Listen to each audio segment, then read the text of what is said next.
ওকে শিখিয়েছি, সেই কারণে ও জানে। ঠিক আছে, মুখ থেকে কিছু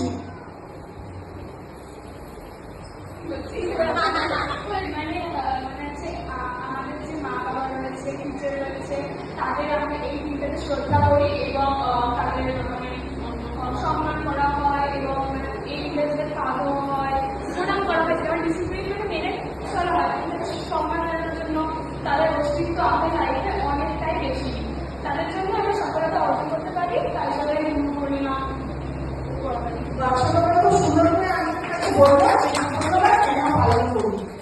গুরু শব্দটার অর্থ খুব ভারী, ঠিক আছে, এবং আমি মনে করি যে এই গুরু শব্দটা নিজের নামের আগে রাখতে অনেক অনেক বেশি পরিশ্রম, যোগ্যতা লাগে এবং অনেক অভিজ্ঞতা লাগে।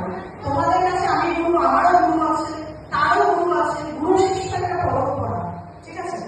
গুরু শব্দটাকে যদি আমরা ভাবি কি হয়, গ রস্যু, র তার নিচে রস্যু, গয় রস্যু নয় রস্যু, রাইট? বাংলাতে মানে জানিস, গ মানে গময়ধি, গমন করা মানে এগিয়ে চলা।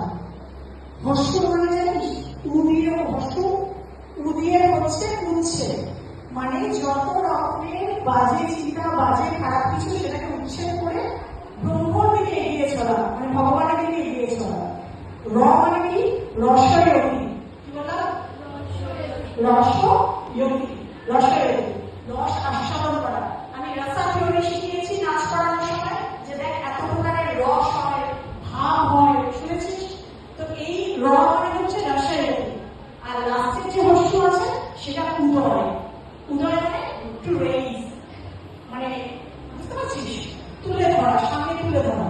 তার মানে বাজে খারাপ জ্ঞানে উচ্ছে সরিয়ে দিয়ে, নষ্ট করে দিয়ে, ভালো রস আস্বাদন করে ভগবানের দিকে এগিয়ে চলার কাজটি যিনি করেন তিনি হচ্ছেন গুরু। মাথায় রেখেছে কথাটা? এবারে বিষয়টা হচ্ছে যে গুরু পূর্ণিমার দিন, মানে আষাঢ় মাসে পূর্ণিমার দিন আমরা গুরুদের কেন স্মরণ করি? কারণ মনে করা হয় এই দিন গুরুর মধ্যে সেই শক্তিটা আসে, সে তার জ্ঞানটাকে উজাড় করে দেয় তার শিষ্যের মধ্যে, এবং তার শিষ্যের দায়িত্ব সেই জ্ঞানটাকে তার শিষ্যের মধ্যে চালনা করে দেওয়া। যেখানে অনেকগুলো ভাগ আছে, যেমন এখানে ব্যাস পূর্ণিমাও বলে ব্যাসদেবের নাম অনুসারে। এছাড়া সপ্তর্ষি, সাতটা ঋষি ভগবান মহাদেবের কাছ থেকে জ্ঞান পেয়েছিলেন এই দিন। এগুলো তো মানে পুরাণ কথা, এগুলো ছেড়ে দিলাম। তা আমি যে কথাটা